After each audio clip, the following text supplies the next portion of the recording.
ನಮಸ್ಕಾರ ವೀಕ್ಷಕರೇ, ಒಳ್ಳೆಯ ಮನಸ್ಸಿನಿಂದ ನೀವು ಇಷ್ಟಪಡುವವರನ್ನು ನಿಮ್ಮ ವಶ ಮಾಡಿಕೊಳ್ಳಬಹುದು. ಅದು ಕೂಡ ಒಂದು ಅರಳಿ ಮರದ ಎಲೆಯಿಂದ. ಅರಳಿ ಮರದ ಎಲೆ ತುಂಬ ಪವರ್ಫುಲ್. ಇದರಿಂದ ಬೇಗ ನಿಮ್ಮ ವಶವಾಗುತ್ತಾರೆ. ಸ್ತ್ರೀ ಅಥವಾ ಪುರುಷ ಇಬ್ಬರನ್ನು ಕೂಡ ನಿಮ್ಮ ವಶ ಮಾಡಿಕೊಳ್ಳಬಹುದು.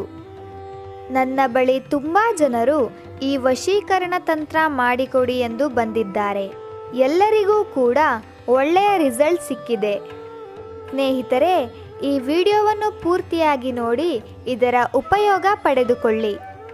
ನಿಮ್ಮಲ್ಲಿ ವಿನಂತಿ ಮಾಡುತ್ತೇನೆ ಸ್ನೇಹಿತರೆ, ದಯವಿಟ್ಟು ಈ ತಂತ್ರವನ್ನು ಕೆಟ್ಟದಕ್ಕೆ ಬಳಸಬೇಡಿ. ಒಳ್ಳೆಯ ಉದ್ದೇಶದಿಂದ ಈ ತಂತ್ರವನ್ನು ಮಾಡಿ ಮತ್ತು ಇದರ ಉಪಯೋಗ ಪಡೆದುಕೊಳ್ಳಿ. ನಿಮಗೆ 100% ರಿಸಲ್ಟ್ ಸಿಗುತ್ತದೆ. ನಿಮ್ಮ ಪ್ರೀತಿ ನಿಜವಾಗಿದ್ದರೆ ಅಥವಾ ನೀವು ಯಾರನ್ನಾದರೂ ಮದುವೆ ಮಾಡಿಕೊಳ್ಳಬೇಕು ಅಂತ ಇದ್ದರೆ ಮಾತ್ರ ಈ ತಂತ್ರವನ್ನು ಮಾಡಿ ವೀಕ್ಷಕರೇ. ಬನ್ನಿ ವೀಕ್ಷಕರೇ, ಈಗ ಈ ತಂತ್ರ ಹೇಗೆ ಮಾಡುವುದು ಎಂದು ನೋಡೋಣ. ನೀವು ಒಂದು ಸಾರಿ ಈ ತಂತ್ರ ಮಾಡಿದರೆ ಸಾಕು. ಇದು ತುಂಬ ಪವರ್ಫುಲ್. ಆದ್ದರಿಂದ ನಿಮಗೆ 100% ಒಂದೇ ಸತಿಯಲ್ಲಿ ರಿಸಲ್ಟ್ ಸಿಗುತ್ತದೆ. ನೀವಿನ್ನೂ ನಮ್ಮ ಚಾನಲ್ಗೆ ಸಬ್ಸ್ಕ್ರೈಬ್ ಮಾಡಿಲ್ಲ ಅಂದರೆ ಈ ಕೂಡಲೇ ಸಬ್ಸ್ಕ್ರೈಬ್ ಮಾಡಿ.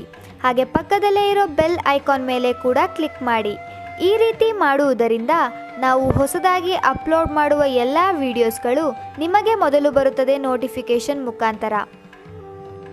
ಈ ತಂತ್ರ ಮಾಡುವುದಕ್ಕೆ ಒಂದು ಅರಳಿ ಮರದ ಎಲೆ ಬೇಕು ಮತ್ತು ಒಂದು ಬ್ಲ್ಯಾಕ್ ಸ್ಕೆಚ್ ಪೆನ್ ಬೇಕಾಗುತ್ತದೆ. ಮೊದಲಿಗೆ ಆ ಅರಳಿ ಮರದ ಎಲೆಯನ್ನು ತೆಗೆದುಕೊಂಡು ಸ್ವಸ್ತಿಕ್ ಚಿಹ್ನೆಯನ್ನು ಬರೆದುಕೊಳ್ಳಿ. ವಿಡಿಯೋದಲ್ಲಿ ಹೇಗೆ ತೋರಿಸುತ್ತಿದ್ದೀನಿ ಅದೇ ರೀತಿಯಾಗಿ ನೀವು ಸ್ವಸ್ತಿಕ್ ಚಿಹ್ನೆಯನ್ನು ಬರೆದುಕೊಳ್ಳಿ. ಸ್ವಸ್ತಿಕ್ ಚಿಹ್ನೆಯನ್ನು ಬರೆದ ನಂತರ ಅದರ ಕೆಳಭಾಗದಲ್ಲಿ ನೀವು ಯಾರನ್ನು ವಶೀಕರಣ ಮಾಡಿಕೊಳ್ಳಬೇಕು ಅಂತ ಇರ್ತೀರಾ ಅವರ ಹೆಸರನ್ನು ಬರೆಯಿರಿ. ಉದಾಹರಣೆಗೆ ಅವರ ಹೆಸರು ಸವಿತಾ ಕುಮಾರಿ ಆಗಿದ್ದಲ್ಲಿ ಸವಿತಾ ಕುಮಾರಿ ಅಂತ ಬರೆದುಕೊಳ್ಳಿ. ಸವಿತಾ ಕುಮಾರಿ ಅಂತ ಬರೆಯುವಾಗ ಅವರನ್ನು ನೀವು ಮನಸ್ಸಿನಲ್ಲಿ ನೆನಪಿಸಿಕೊಳ್ಳಬೇಕು. ನೀವು ಯಾರನ್ನು ವಶೀಕರಣ ಮಾಡಿಕೊಳ್ಳಬೇಕು ಅಂತ ಇರ್ತೀರಾ ಅವರನ್ನು ನೆನಪಿಸಿಕೊಳ್ಳುತ್ತಾ ಈ ತಂತ್ರವನ್ನು ಮಾಡಬೇಕು. ಈ ತಂತ್ರವನ್ನು ಶುಕ್ರವಾರದಂದು ಅಥವಾ ಶನಿವಾರದಂದು ಮಾಡಬೇಕು. ನೀವು ಯಾವ ಸಮಯದಲ್ಲಿ ಮಾಡಬೇಕು ಅಂದರೆ ರಾತ್ರಿಯ ಸಮಯದಲ್ಲಿ. ರಾತ್ರಿ 8 ಗಂಟೆಯಿಂದ ಮಧ್ಯರಾತ್ರಿ 12 ಗಂಟೆಯ ಒಳಗೆ ಈ ತಂತ್ರವನ್ನು ಮಾಡಬೇಕು. ಸುನಿತಾ ಕುಮಾರಿ ಅಂತ ಬರೆದ ಮೇಲೆ ಅದರ ಕೆಳಭಾಗದಲ್ಲಿ ಪ್ಲಸ್ ಚಿಹ್ನೆಯನ್ನು ಬರೆಯಬೇಕು. ನಂತರ ನೀವು ಪ್ಲಸ್ ಚಿಹ್ನೆಯ ಕೆಳಭಾಗದಲ್ಲಿ ನಿಮ್ಮ ಹೆಸರನ್ನು ಬರೆಯಬೇಕು. ಉದಾಹರಣೆಗೆ ನಿಮ್ಮ ಹೆಸರು ಕುಂದನ್ ಆಗಿದ್ದಲ್ಲಿ ಕುಂದನ್ ಅಂತ ಬರೆದುಕೊಳ್ಳಿ. ನಿಮ್ಮ ಹೆಸರನ್ನು ಬರೆದ ನಂತರ ಅದರ ಕೆಳಭಾಗದಲ್ಲಿ ಓಂ ಅಂತ ಬರೆದುಕೊಳ್ಳಿ. ನಂತರ ಕೆಂಪು ಶ್ರೀಗಂಧವನ್ನು ತೆಗೆದುಕೊಂಡು ಸ್ವಸ್ತಿಕ್ ಚಿಹ್ನೆಯ ಮೇಲೆ ಹಾಕಬೇಕು. ನಂತರ ಸ್ವಲ್ಪ ಕೆಂಪು ಶ್ರೀಗಂಧವನ್ನು ತೆಗೆದುಕೊಂಡು ಅದರ ಸುತ್ತ ಹಾಕಬೇಕು. ನಂತರ ನೀವು ಏನು ಮಾಡಬೇಕು ಅಂದರೆ ಒಂದು ಮಂತ್ರವನ್ನು ಹೇಳಬೇಕು. ಆ ಮಂತ್ರ ಯಾವುದು ಅಂದರೆ ಓಂ ರುದ್ರಾಯೇ ನಮಃ ಅಮುಕಿ ಮಂ ವಶಂ ಕುರು ಕುರು ಸ್ವಾಹ.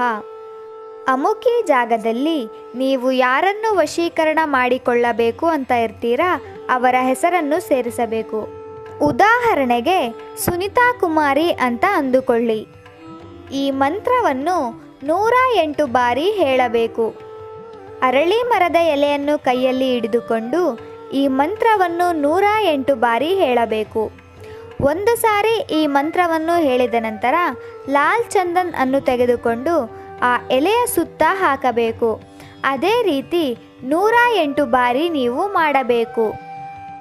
ಈ ರೀತಿ ಮಾಡುವುದರಿಂದ 12 ಗಂಟೆಗಳಲ್ಲಿ ಅವರು ನಿಮ್ಮ ವಶವಾಗುತ್ತಾರೆ. ಆದರೆ ವೀಕ್ಷಕರೇ, ದಯವಿಟ್ಟು ಈ ತಂತ್ರವನ್ನು ಕೆಟ್ಟದಕ್ಕೆ ಬಳಸಬೇಡಿ. ನಂತರ ನೀವು ಏನು ಮಾಡಬೇಕು ಅಂದರೆ ನಿಮ್ಮ ಮನೆಯ ಅಕ್ಕಪಕ್ಕದಲ್ಲಿ ಇರುವ ಸ್ವಲ್ಪ ಮಣ್ಣನ್ನು ತೆಗೆದುಕೊಳ್ಳಬೇಕು. ನಂತರ ಆ ಮಣ್ಣನ್ನು 7 ಬಾರಿ ಆ ಎಲೆಯ ಮೇಲೆ ಸುತ್ತಬೇಕು. ನಂತರ ಆ ಮಣ್ಣನ್ನು ಆ ಎಲೆಯ ಮೇಲೆ ಹಾಕಬೇಕು. ಎಲೆಯ ಮೇಲೆ ಸ್ವಲ್ಪ ಮಣ್ಣನ್ನು ಹಾಕಿದ ನಂತರ ಆ ಎಲೆಯನ್ನು ಮಡಚಬೇಕು. ನಂತರ ಆ ಎಲೆಯನ್ನು ಅದನ್ನು ಮಧ್ಯರಾತ್ರಿ 12 ಗಂಟೆಗೆ ತೆಗೆದುಕೊಂಡು ಹೋಗಿ ಸ್ಮಶಾನದಲ್ಲಿ ಹೂತು ಬರಬೇಕಾಗತ್ತೆ. ಅಥವಾ ನೀವು ಯಾರನ್ನ ವಶೀಕರಣಕ್ಕೆ ಮಾಡ್ಕೊಳ್ಬೇಕು ಅಂದ್ಕೊಂಡಿದ್ದೀರಾ ಅವರ ಮನೆಯ ಅಂಗಳದಲ್ಲಿ ಇದನ್ನು ಹೂತು ಬರಬೇಕಾಗತ್ತೆ. ಈ ರೀತಿ ಮಾಡುವುದರಿಂದ ನೀವು ಇಷ್ಟಪಟ್ಟವರು ಖಂಡಿತ ನಿಮ್ಮ ಬಳಿ ಬರುತ್ತಾರೆ. ಆದರೆ ಸ್ನೇಹಿತರೆ, ದಯವಿಟ್ಟು ಈ ತಂತ್ರವನ್ನು ಕೆಟ್ಟದಕ್ಕೆ ಮಾತ್ರ ಬಳಸಬೇಡಿ. ಸ್ನೇಹಿತರೆ, ಇದು ತುಂಬ ಪವರ್ಫುಲ್ ವಶೀಕರಣ ತಂತ್ರ. ನೀವು ಈ ತಂತ್ರವನ್ನು ಮಾಡಿ ಇದರ ಉಪಯೋಗ ಪಡೆದುಕೊಳ್ಳಿ. ಈ ವಿಡಿಯೋ ನಿಮಗೆ ಇಷ್ಟ ಆದರೆ ಲೈಕ್ ಮಾಡಿ, ಶೇರ್ ಮಾಡಿ ಹಾಗೂ ಕಮೆಂಟ್ ಮಾಡಿ. ನೀವಿನ್ನೂ ನಮ್ಮ ಚಾನಲ್ಗೆ ಸಬ್ಸ್ಕ್ರೈಬ್ ಆಗಿಲ್ಲ ಅಂದರೆ ಈ ಕೂಡಲೇ ಸಬ್ಸ್ಕ್ರೈಬ್ ಆಗಿ. ವಿಡಿಯೋ ನೋಡಿದ್ದಕ್ಕೆ ಧನ್ಯವಾದಗಳು.